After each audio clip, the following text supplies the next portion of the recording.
Hail, tornadoes, hurricanes, wildfires. Is your home ready? Has it been hardened? We'll tell you what that means on this edition of the Texas Insurance Podcast.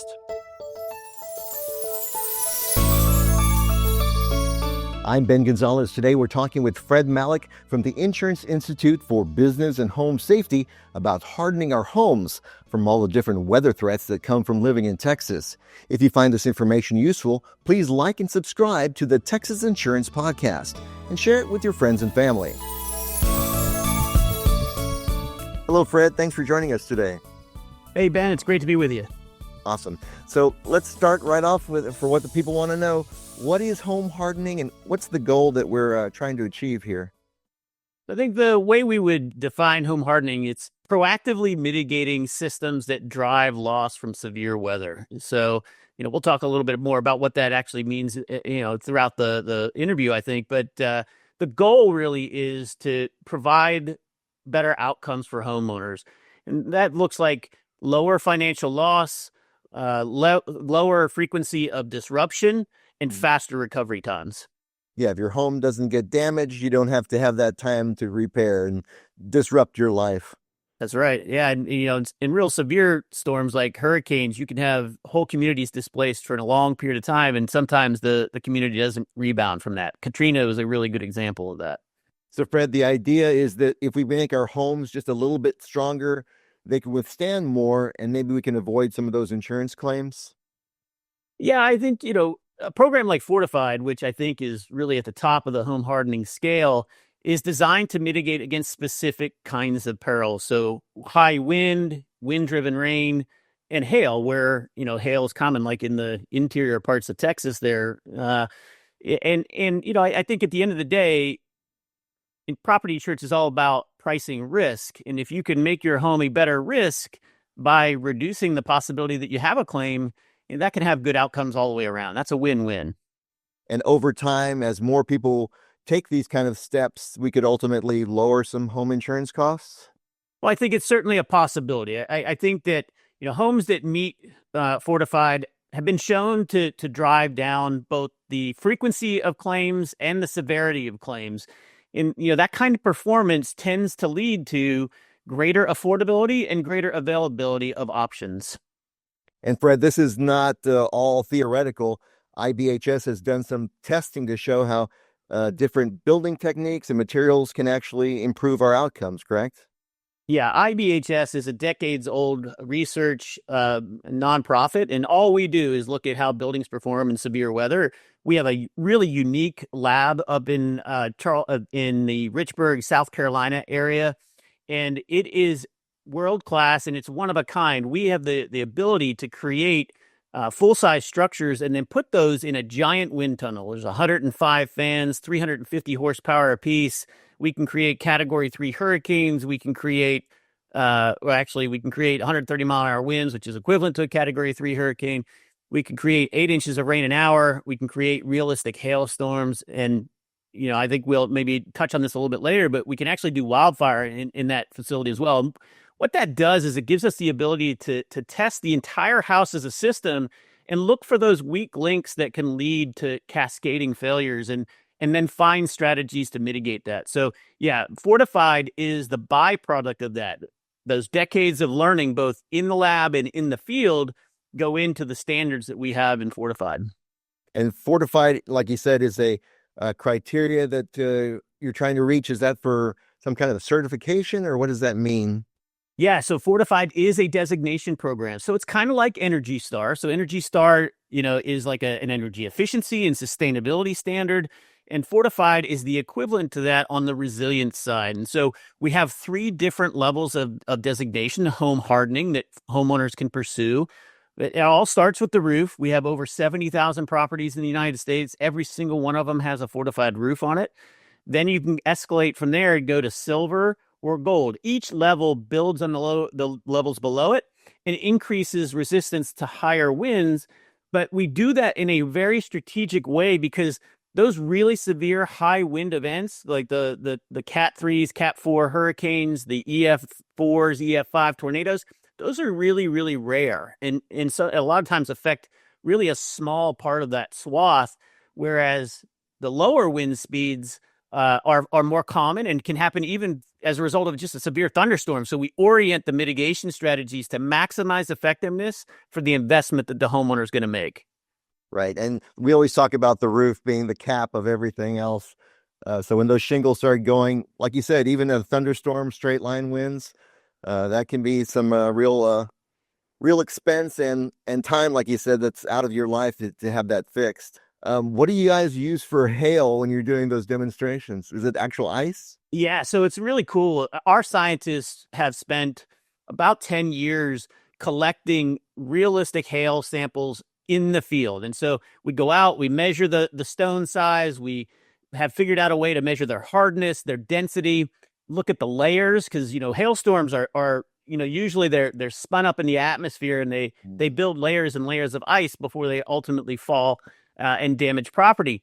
The current testing standards that are available for building products rely on primarily a steel ball or a solid sphere of ice, and that's not very realistic. Mm-hmm. We've actually invented a technology that allows us to replicate natural hail at variety of diameters. So we can go from 1/2 inch all the way up to 2.5 inch stones.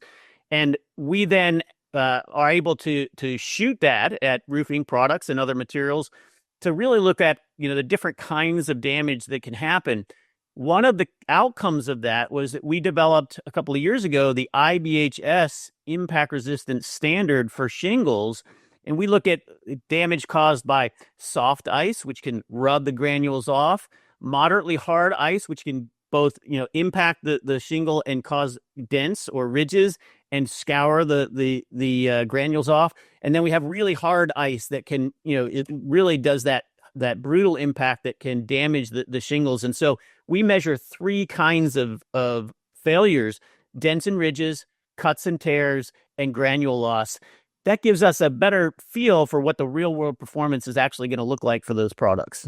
Yeah, when we see hail around our homes, if they're very small, they look round, pea-sized, but as they get larger, they become there's sharp and jagged edges and things that could do real damage. Yeah, we've seen some really odd shapes, and we're working on being able to recreate those shapes and also cast those at houses to see, what kinds of difference and damage there might be from a round sphere versus an object or like this orange coming off of it. Yeah. Well, a lot of what you're talking here about what you all do in the lab, but are there some real world examples of states that have done these kind of efforts and seen results? Yeah, I mean, Fortified is is in 32 different states, but our biggest markets currently are on the Gulf Coast. We are in Alabama. We started really on the Alabama coastal counties of Mobile and Baldwin. We subsequently moved upstate, so we do have properties in Montgomery, Tuscaloosa, Birmingham, where there's been some devastating tornadoes. We have Fortified properties there. We're in Mississippi and Louisiana, right next door to Texas there. Louisiana is our fastest growing market. And then up on the mid-Atlantic coast, North Carolina is our second largest market. And so we've had a lot of success, particularly where there are hurricane-prone risks. But we are seeing a growing appetite from homeowners and other stakeholders to see Fortified migrate inland. So we're in places now like Oklahoma, Minnesota, Kentucky, Arkansas, and we're really working on growing our footprint in Texas and Florida. So it seems like this is the kind of stuff, choosing the right materials, the right building techniques, stuff that would be a lot easier to incorporate into new construction. Is that primarily what we're talking about? Well, this is where I have really great news for folks that may be watching. So it is possible to get real meaningful risk reduction or home hardening for an existing property, particularly when you're going through a re-roofing project, right? So substantial amount of risk and potential for loss can be mitigated when you're re-roofing if you apply the Fortified Roof technique. So Fortified Roof really can be used for existing properties right on up to new construction. Now, when we start to migrate up in the upper levels, then we can start to talk a little bit about maybe it works better or it's more affordable to do it in new construction. But in inland locations like Dallas, for example, Right. Our silver level would require attention being paid to the garage door. Garage doors are typically the largest opening in a home. And when a garage door fails, and usually they're not properly pressure rated away from the coast, when a garage door fails, it allows the air to rush in and push out on the walls and up on the roof, which is why you see a lot of roof damage when we have even low-grade tornadoes. So in Silver, for inland communities, we're mitigating that garage door risk, which can be done by an existing home for as little as $1,000. And then when we get up into the gold level, we're talking about continuous load paths, some other things that are buried behind finished materials like siding or drywall. And that does tend to be a little bit easier when you're building new. And so currently, Fortified mitigates about 20,000 homes a year. 65% of those will be existing homes with new fortified roofs, and 35% will be new construction. So the roof is always kind of the key there. But then when you talk about the next levels, we're talking about other openings in the home. Like you said, the garage door, maybe even your windows and doors.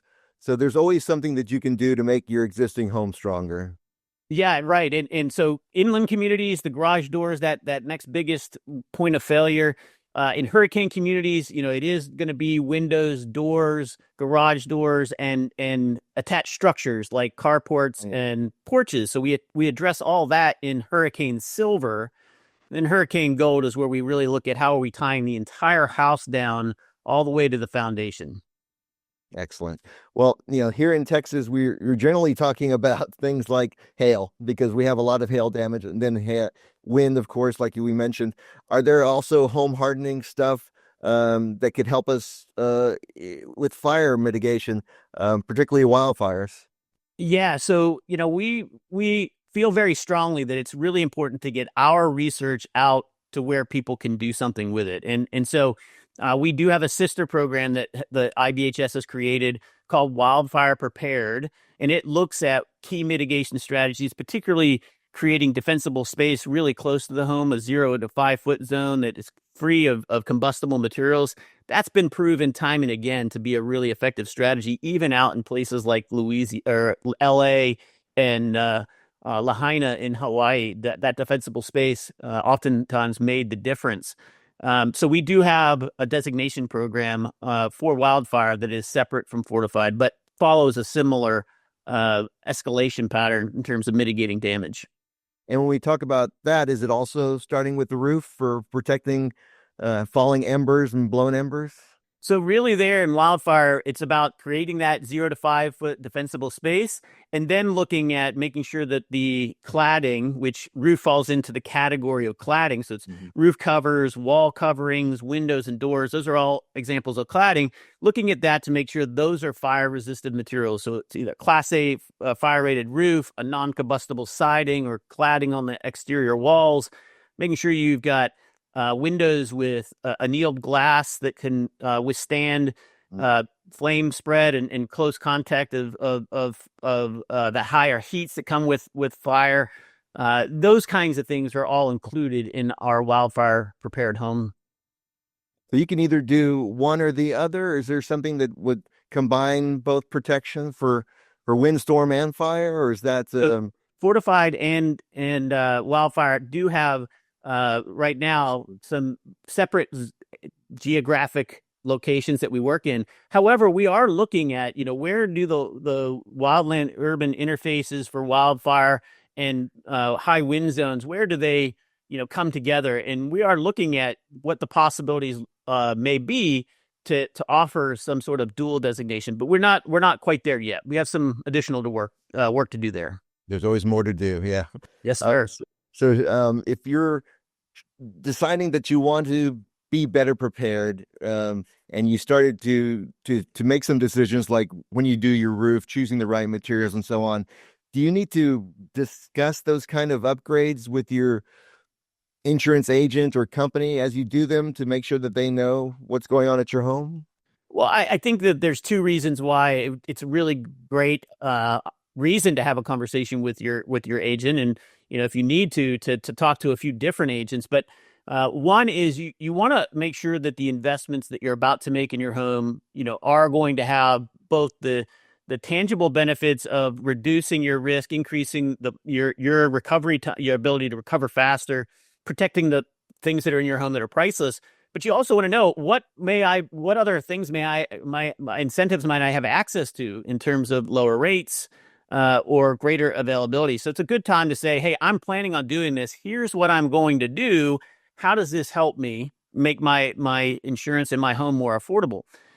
Once you're done, this is one of the awesome aspects of participating in a designation program like Fortified or Wildfire Prepared. You get a certificate that is third-party verified that says, hey, these things were done. We've documented it, we've reviewed it, and we've made sure that that these things were properly executed with the right materials. That gives insurers the confidence that, hey, this is a home that's going to be a better risk for me. So I need to look at, how I'm going to write it and what I'm going to price it at. So yeah, I think it's great to have the conversation prior to taking any action, but also really good to have that conversation, take those certificates after you've done the work.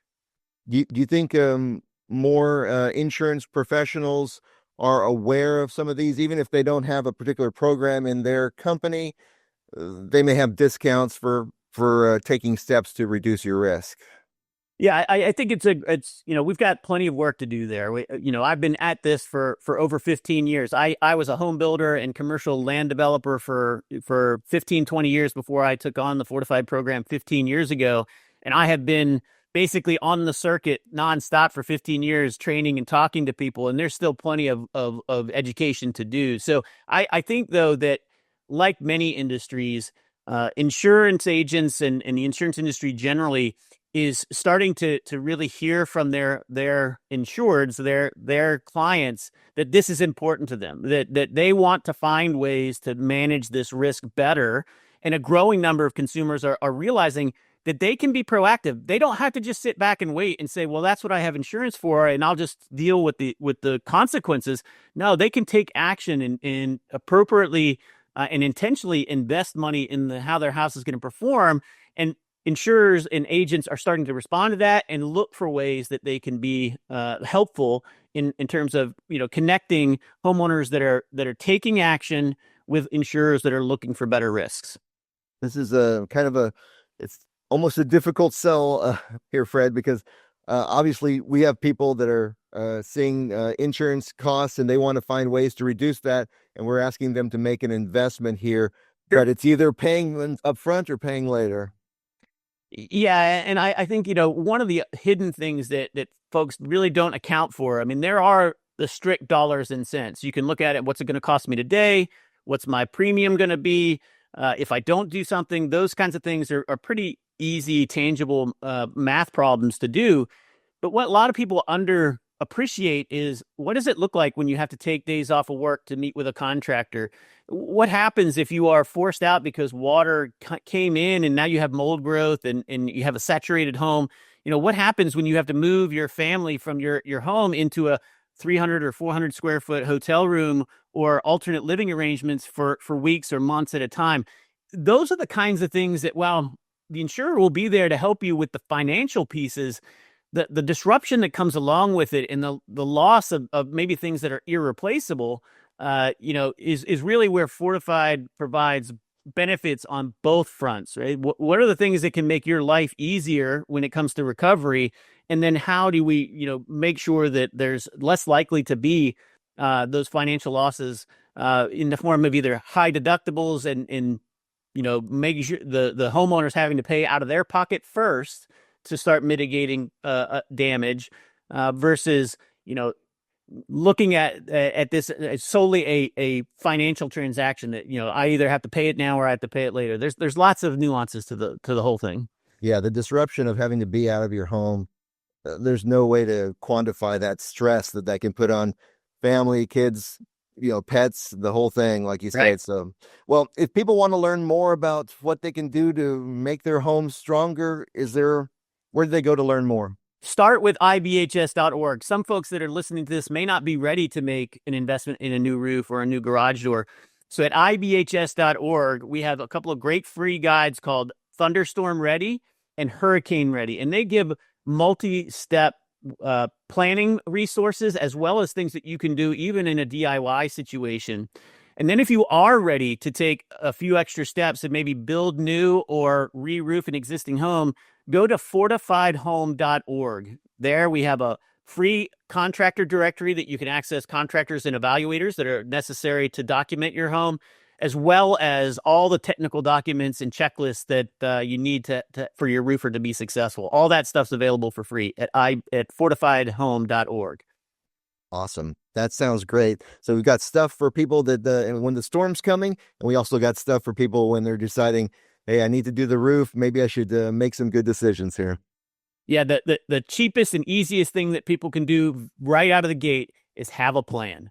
Start thinking about what you're going to do and then break that plan into small, actionable steps that don't overwhelm you, when the pressure is on your shoulder and that storm is about to hit. You can break it down into small, manageable pieces, spread it out, and that can often lead to really good outcomes. Awesome. Thank you so much, Fred. Really appreciate your time today. Hopefully we've given people some ideas that they can put into action. Awesome, Ben. Thank you. Appreciate it. So now that you know how to strengthen your home, watch this video on how to make a home inventory. If you've got other insurance questions, call our helpline or visit our website. Thanks for watching. We'll talk to you next time.